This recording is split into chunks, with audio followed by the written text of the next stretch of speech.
You're back. Great timing. Please have a seat. The book just showed me another intriguing story.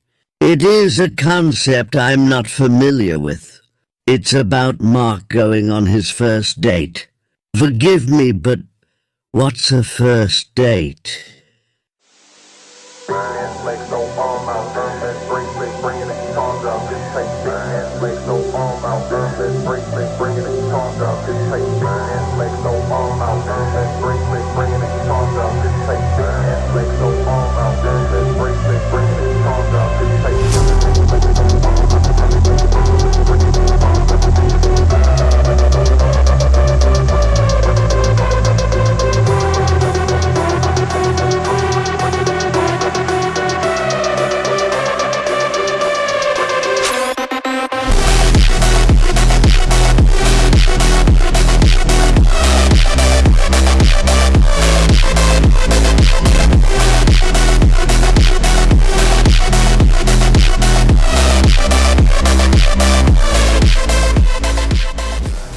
Chapter 5. Mark stared at himself in the mirror as he got ready for his date with Tracy. He decided to wear black slacks with a blue dress shirt and black shoes. He even left the top button unbuttoned, exposing his white undershirt. To him, this was going to be an interesting Sunday night. Seeing it was his first date, he made sure his hair was groomed and even put on Mr. Rivers' cologne. The plan was simple. Take her dancing, get some food, and then do some stargazing. What could go wrong? The very thought made Mark nervous. He looked at his watch and realized he needed to leave. He made a dash for his car and headed straight for Tracy's house. After a few wrong turns, Mark made it to her house. Living a few miles away from school and a block away from a subway station, Tracy's house was large. Mark guessed the house to have 4 beds and 2 baths with an average basement. He walked up to the gray-colored door and rang the doorbell. Instantly, someone answered the door. It was Tracy's mother, Mrs. Hamilton. Tracy and her mother looked very similar. You would almost believe they were sisters. There were 2 differences between them: their hair length and body shape.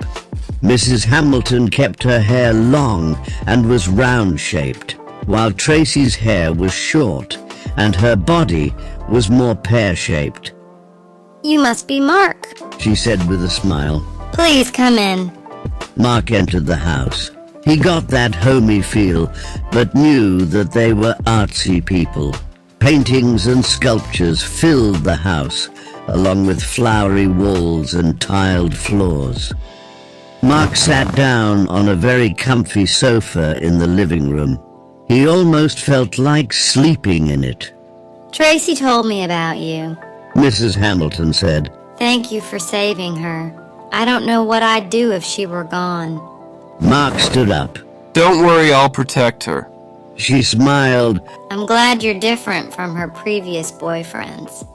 Mark was stunned. All that ran through his mind was the word boyfriends. Suddenly he heard footsteps. He looked at the stairs and saw a shadowy figure slowly coming down. His eyes widened as he watched Tracy elegantly walk down the stairs. "Is this too much, Mom?" Tracy asked.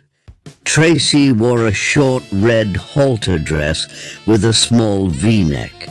The dress itself covered her butt, but exposed a little too much cleavage. Mark's face became flush as he averted eyes elsewhere. "It's fine, dear," Mrs. Hamilton answered. "It's not every day you get to wear that dress with a cute boy." "Mom, don't embarrass me." "I'm not. Besides, your last boyfriend didn't appreciate the dress. At least Mark has a reaction towards it." "Mom," exclaimed Tracy, feeling embarrassed. "let's go, Mark." Mark nodded nervously and quickly left the house with her. Mrs. Hamilton waved goodbye as they got in the car. Beast of the Bronx. Inside the car, Mark kept quiet.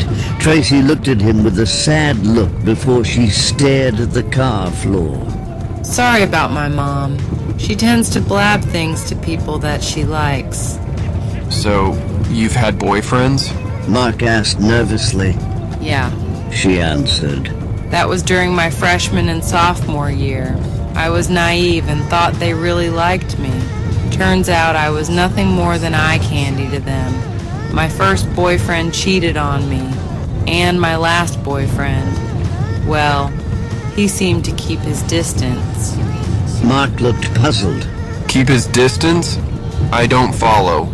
It was his antisocial behavior that drove us apart. We barely went out, and trying to get him to notice me was a lot of work. I just couldn't take it anymore. How long were you guys together? I guess that would be almost a year. I'm sorry. Why are you apologizing? 'Cause no woman should be treated like that. It pisses me off when guys with cute girls treat them like playthings. Tracy placed her hand on top of his and smiled. You're sweet, Mark. That's why I like you. Fire and ice was packed. Mark's heart sank as his plans started to crumble.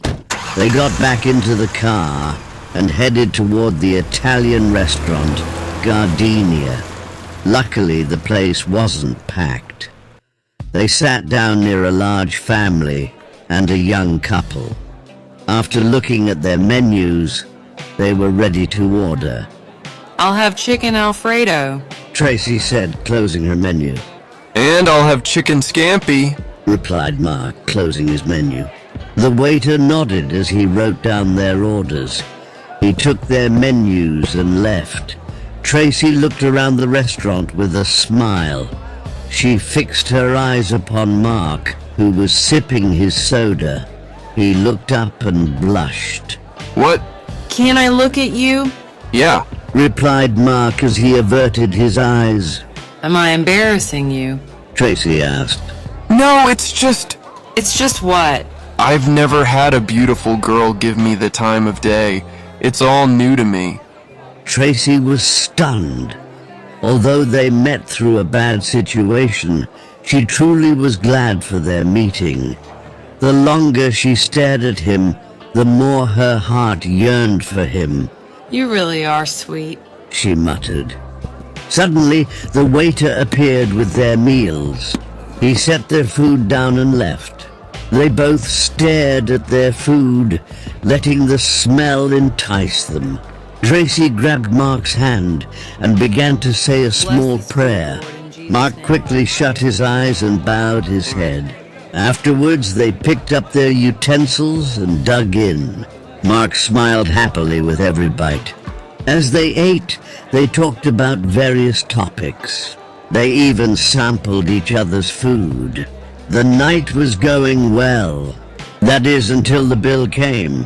Mark's heart sank further as he quickly realized he couldn't afford the bill.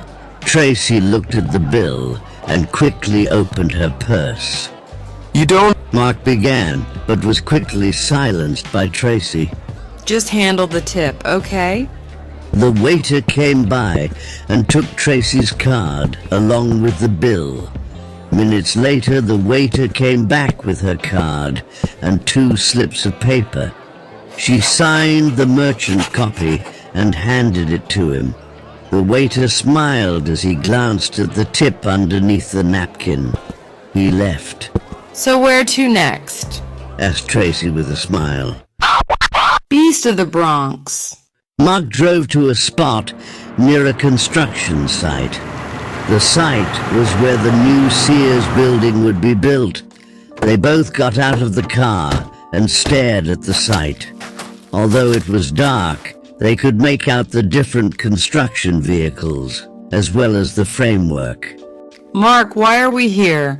Asked Tracy, a bit confused. Mark smiled. Just look up. Tracy looked up and her eyes widened. The night sky was lit up with countless stars. Even the crescent moon shined brightly tonight. Mark stood next to her, staring at the stars. Sorry about tonight, he said. It seems I can't plan a date right. You really need to stop apologizing. Tracy replied angrily, looking at him. He looked at her. But Did I ever complain about our date? Have I once given you a look of boredom? Mark shook his head. Well then, that should tell you something. I really had a great time with you, Mark. It's been a long time since I got dressed up and went out. Thank you for making me feel beautiful again. Tracy kissed his cheek. Mark's face instantly turned bright red. Suddenly, he gave her a serious look. you are beautiful. Don't you ever forget it. Tracy's face became flushed. Without thinking, Mark held her close to him. His embrace was warm and gentle. Tracy embraced him back, pressing her head against his chest. Their hearts began beating in sync. They gazed into each other's eyes with smiles. Mark gently lifted her chin and leaned forward. Their lips touched. Warm, gentle feelings flowed through them with each passing second. They unlocked their lips and stared at each other again. So, are we a couple? Mark asked. Tracy didn't answer with words, but with a long kiss. Well done, Mark. Well done. Find out what happens next on Beast of the Bronx. Yeah.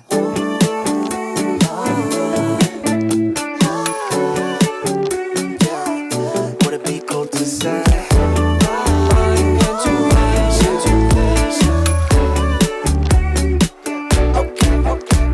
Yeah, intuition, just wanna follow intuition. All my senses tell me I know what you've been thinking. I've been feeling, what if we got up, left this party? Cause I can see you're probably gonna be scrolling feeds all night long. Your friend